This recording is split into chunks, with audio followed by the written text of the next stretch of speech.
Hello, I'm Dango Rose.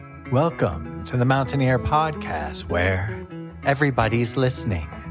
The Mountaineer brings you the latest news of the Peak to Peak region, in print, online, through our podcast, social media, and special publications.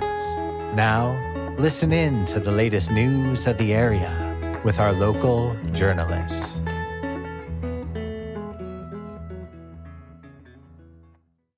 Hello, my name is Jamie Lammers, and welcome to the Mountaineer Podcast.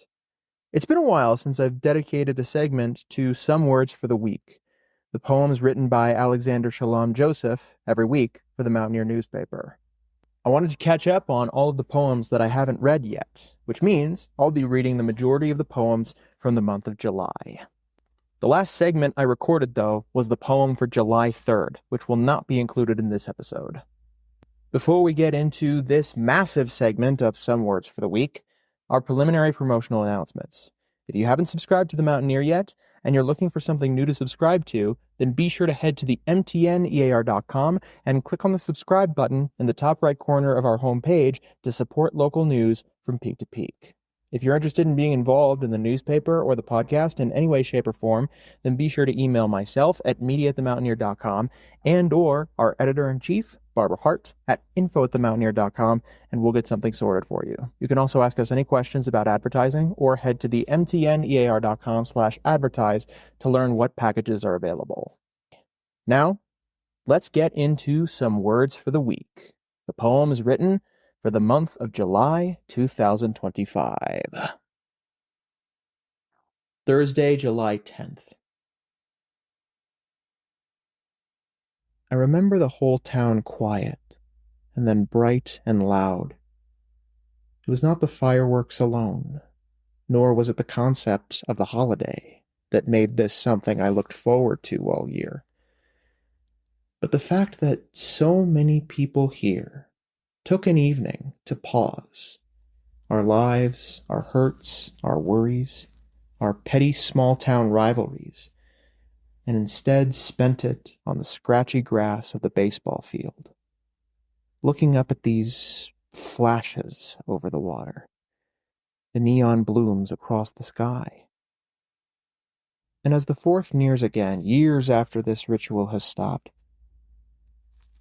it is not the grand finale nor the smoke and noise that I miss, but the loss of this moment when the town stood as one and looked up at the sky in awe, when we were side by side despite everything else. I miss when we were together and the night shone above us. Thursday, July 17th. I try to meditate, for my mind feels like a storm. I sit on the hardwood floor and look straight ahead. At first, it is quiet. I can feel into my breath the rise and fall of it, the endless tide of air through us all. But then a car alarm goes off, somewhere behind me, and a mourning dove whoos in seeming unison with it. I am distracted, and I grow angry, for I had a perfect moment, and now it seems gone. There was silence, and in it I could focus, but now there is noise. Then I start to think about perfection, the impossibility of it, the limits of silence, how what I hear now is the life around me, and it is beautiful, it is perfect, too. I listen then to the world, and there is no moment of absolute silence, nor will there ever be. But I've found something better than any perfect thing. And that is all around us now, everything here. Loud and messy, and exactly how it should be. Thursday, July 24th. I look at the monstera growing by the front door and see it reaching to the light. It is blooming, outgrowing its pot. with just weekly watering, an amount of care so seldom that I have to set an alarm to remember to do it. Yet this bit of life, it, like so much else, is so eager to be alive, and takes so little while giving back so much. Inhaling the poison we've made of the atmosphere, storing it safely into the dirt, exhaling fresh air. What an amazing thing. This houseplant, asking only a cup and a half of water each week, and some soft daily sun. I wish we could all exist as gently as this. I wish we all could say that we give more than we take. What a blooming world that would be.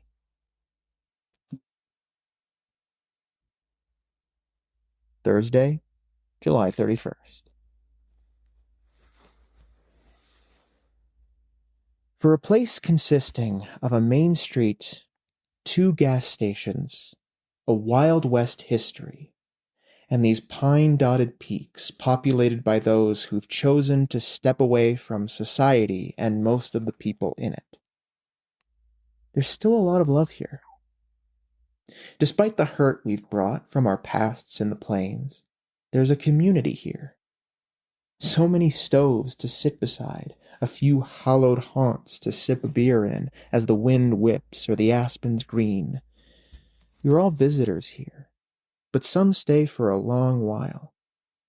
And together, we make it through the 9-month winters, the heartbreaks, the wildfires, the motorcycle traffic, and all the other ends of the world. Together, we make it through. Our houses scattered over the hillsides and woods. Enough room to feel free, maybe even lonely, but to never truly be alone.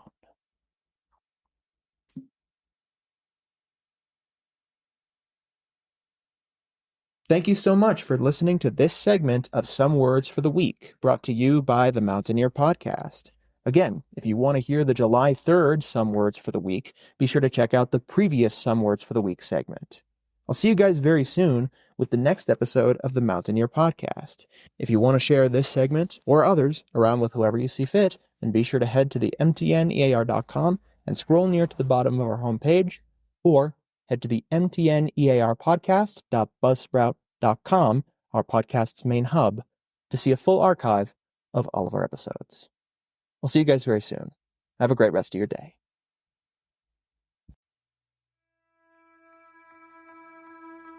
And that's it for our show. Subscribe online to get more access to more news, weekly updates to our community calendar, and a link to our YouTube channel by visiting themountaineer.com. Be sure to use the coupon code PODCAST when subscribing for a 10% discount, only available to our listeners. If you are in the local peak-to-peak area, be sure to pick up a print edition of The Mountaineer at a local business. I'm Dango Rose. Thank you for listening.